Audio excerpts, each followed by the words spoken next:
If you're having problems going to the gym, I have a solution. There's a documentary on Netflix. I was watching that Arnold Schwarzenegger documentary, and oh my God. Episode 2 of that thing was one of the funniest stories. He went from a bodybuilder, he wants to be an actor, and somehow he starts buying real estate because he heard it was a good investment. He was like, I became a millionaire before I even, tried to act. So then I didn't have to do the parts. My agents, they wanted me to do smaller parts, be a character actor. I want to be the star. I want to be the lead, right? That was his attitude. And everyone was telling me he was too big and he had an accent. So he somehow gets a meeting with this guy who's made like 500 movies. He walks in there with his agent. And I guess the guy was a little fella and he had this giant desk. Schwarzenegger assesses that, and then to start the meeting, he goes, why does a little man need such a big desk?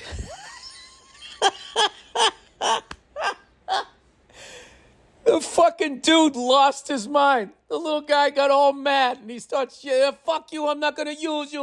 Can I use you? He's Italian, right? Off the boat. He goes, I cannot use you. He goes, you have an accent. And Schwarzenegger goes, you have an accent too. He fucking threw him out of his office. He goes, he was walking out of his office, and his fucking agent was yelling at him, going, that meeting was 1:45 seconds. In the history of Hollywood, there's never been a faster meeting. I got to tell you something, man. The brains and the balls on that guy. I mean, I've not stopped thinking about that. How he went in there and just like the power that guy had. It's all dependent on the person he's talking to giving a fuck. And the fact that Schwarzenegger did not give a fuck, the floor went out from underneath this little guy, and he didn't know what to do. I'm sure he tried to fucking stop him from... Long story short is the guy ended up producing Conan the Barbarian, and Schwarzenegger was up for the role, and he didn't want him to get the role, and Schwarzenegger killed it. He still got it. So the little fella comes down to the set on one of the days, and he watches Schwarzenegger, and Schwarzenegger is killing it. And he said he walked all the way up the hill, up to me, and he just looked at me, and he said, you are Conan the Barbarian. And he walked away. And I was thinking, yeah, I know I am. I have the role.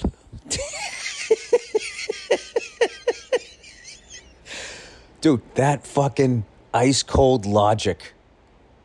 All right? The only time I ever heard it like that was when I was in Finland. There's something. You get into a part of fucking Europe. I don't know what the background is for that mindset, but it is astounding when you run into it.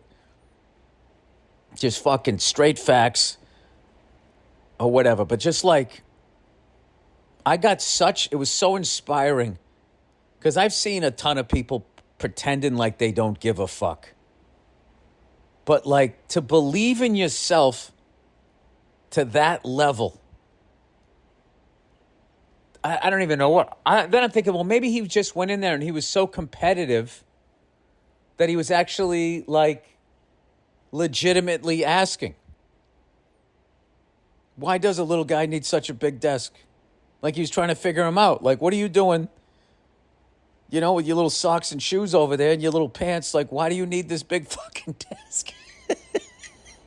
Did it, like, intrigue him? It's going to torture me for the rest of my life. Was he straight up fucking with the guy? Or did it not add up? Like a cop on the beat for fucking 25 years. It just doesn't make sense. Doesn't add up. And he stopped, Columbo, he comes back. It's just one more thing. Why is there, as a little fellow, why you got such a big desk? And then when the guy got mad, he didn't even flinch and fucking beat him in point counterpoint. It was just, I'm telling you, You got to watch the thing.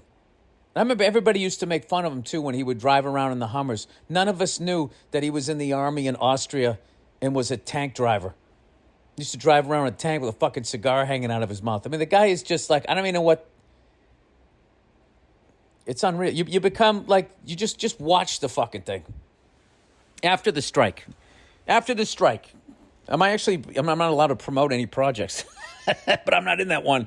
But I will tell you, I watched that fucking thing, and it's like, all right, I'm not going to get on a fucking elliptical tomorrow. I throw the weights around a little bit, you know. I finally given in to my age. I just take low weight, and I just do high reps. I work all the muscle groups. I have a picture in my mind that I'm willing my body. I just have his fucking voice in my head. I have to watch that episode again. Do you know when somebody just does something so cool, like you wished you did it? You know? And then you start fantasizing that you actually did it. That shit was so fucking cool. I wish I did it, but I can't even trick my own mind in thinking that I would ever do something that as cool as that. The guy's a immigrant. Brutal accent, can barely speak the fucking language, and goes in there and just fucking deep pants is this fucking guy. I would have given anything in the world after he said that to see that little guy's face and his fucking agent. His agent trying to, because his agent wasn't just worried about his client there. He was like, this motherfucker's not going to meet any of my clients after this one. And I'm not going to lie to you. That reminds me of a buddy of mine, a comedian, pitched a show at fucking CBS a long fucking time ago. And CBS was a notoriously cold room. And he went in there and it was funny. They were being assholes and he was an asshole and he couldn't handle basically meeting himself. And he fucking imploded and just verbally abused all of them and fucking walked out, to the point I was managed by the same guy and we had to beg them to let me come in there so I could go in there. And I didn't curse them out or anything. I just sat, I put on my top hat and cane and did my little dance and they just fucking stared at me. It was one of those pitch meetings. You had to like, you didn't even have to walk it off. It was just so bad. You went out to the parking lot and just laughed. Like, it's just like, all right, well. It didn't even hurt because you could feel there was no hope even just walking in there. So, and that happened to me a lot. So just seeing Schwarzenegger go walking in on one of his first ones and to fucking ask that question, oh my God, it's just like poetry. Absolute poetry. Anyway, I was really fucking excited about how those sets went this weekend, and I kind of have more material than I know what to do with, which is not a feeling I've had in a while. So, I mean, I even have a hand job joke that I didn't even fucking do. Oh, speaking of which, hang on a second. That's funny. I put you guys on hold. That was my agent calling me, who I was like cursing out to myself when I was standing outside about ready to do that fucking show in the park. Going, what am I, fucking Paul Simon? The fuck is he booking me this shit out here? Is Garfunkel going on in front of me? What the fuck are we doing? Am I sharing the bill with Peter, Paul, and Mary there? And then I went up and it was awesome. So I'm going to tell him when he calls me back, because he did the classic. I pick up the phone. Hello? And he goes, shit, can I call you right back? All right. Anyway, so if you get a chance, and then I have to be up. I'm not going to lie to you, man. The stuff about his brother, Arnold's brother, is absolutely fucking heartbreaking. And it's the kind of story that, like, I mean, I just, like, people not understanding, like, sensitive kids is just fucking one of the most heartbreaking things you could ever fucking witness or hear about. And I don't know what it is about sensitive kids. I think they're viewed as weak. And back in the day, I think like parents had like this, like they took it on and felt like, you know, I don't have weak kids. I have strong sperm. I just make fucking warriors. And they don't realize that there's all these different ways of being strong. Oh, God. There's a couple of stories that Arnold tells, man. Oh, my God. They're fucking heartbreaking. But it's an incredible...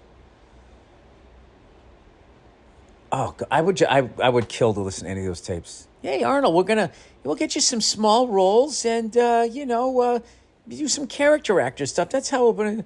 And he's like, fucking bullshit. I'm not doing those stupid fucking parts. I want to be the star. And then listening to this guy going like, how the fuck am I going to make you a star when you talk like that? I'm not going to say shit to you. Your fucking bicep is bigger than my head. I mean, that must have been somebody says it in the documentary. Says he has the most incredible career of anybody ever. I mean, as far as like where he came from, what he sounded like, and what he ended up doing, it's just fucking, it blows. I know, I'm going on and on about it. We get it, Bill. We get it.